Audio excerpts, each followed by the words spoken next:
maanta farxad weyn bay ii tahay inaan kala soo qayb galo xadhigka jarkan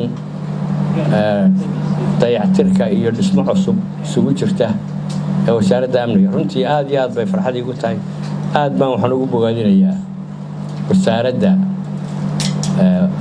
wasaaradda amniga oo ugu horeeyo wasiirka isbedelka aan ku arkay halkan, waayo anigu wasiiradan ka mid ahaan jiro waa iman jiray, waa garan waayay saaka markaan soo gelay. runtii haba ugu horeeyo dayrkaa weyn oo eeg waxaa la yidhi hugaagu waa kula bari taga. dayr wax gudaha kuugu jira garan maysa, laakiin haddii dushu ay kuu wanaagsan tahay waa wax dhan. aad iyo aad baan ugu mahadcelinayaa wasiirka iyo wasaaradda dadaalka ay sameeyeen. war indhuu ku yaallaa baa la yidhi. waxaan soo arkay meelahaan soo arkay maanta waa iman jiro xafiiska haba u daraado xafiiska wasiirku. runtii annagaaba ku wanaagsan. anigu meeshaan fadhiisto de kolley wuu ka belaysan yahay. waxaan isleeyahay halka mawsow ma ka ammaanaysataa.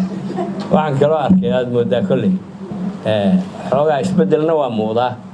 waxaan galay xafiiska xisaabaadka, waxaan ku arkay wax kala qalqaloocan oo muraayado kala xidhan oo dowladihii hore lacagta haysan jiray sideed. waxaan isleeyahay gallan waxbaa soo galay baan u maraynaa. daaqad yaro wax laga dhiibo iyo muraayad maxay tahay xisaabi sidii baanankii aan arki jiray. marka runtii kartidaana waa leeyahay. runtii waa naqaanaa wasiirka. waan rajaynayaa inuu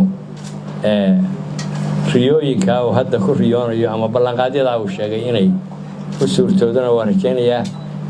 waxaana ku boorinayaa wasaaradaha kale iyo cid allaale ciddii xidhiidh la leh in gacan lagu siiyo. runtii ciddii dadaalaysa in gacan lagu siiyo. intaasaan maanta kusoo gabagabaynaa. aad iyo aad baad u mahadsantihiin. xadhigka jarka aynu maanta dhismahan dayactirka iyo dhismaha cusub isugu jira aynu xadhig ka jaray. wasalaamu calaykum waraxmatullaahi wabarakaatu.